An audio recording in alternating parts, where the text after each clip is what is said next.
दोस्तों आज हम आपको अनबॉक्सिंग करके दिखाने वाले हैं इस बोट के हेडफ़ोन की।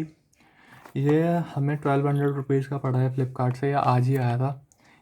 ये मेरे को थोड़ा सस्ता पड़ा क्योंकि मेरे को पेटीएम में कैशबैक वगैरह मिल गया था। मैं इसकी एग्जैक्ट प्राइसिंग आपको डिस्क्रिप्शन में डाल दूँगा। चलिए इसे अनबॉक्स करते हैं।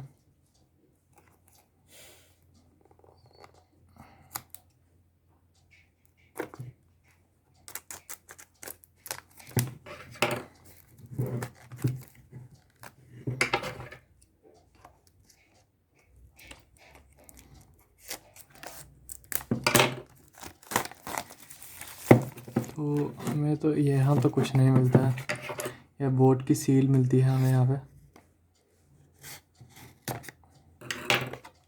इसको खोल लेंगे हम।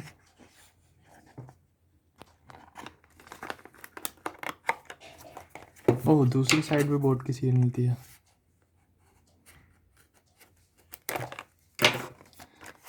अरे इसमें तो लाइट जल रही है, ये देखिए इसमें तो निकलते ही लाइट जल रही है। इसे खोल के देखते हैं।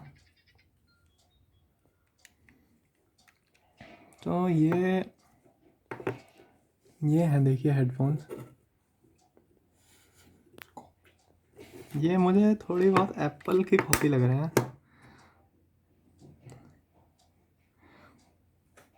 और ये कान में ठीक से फिट तो नहीं हो रहे हैं लेकिन हमने इन्हें मंगा ही लिया है। इसका रिव्यू हम आपको कुछ टाइम बाद देंगे।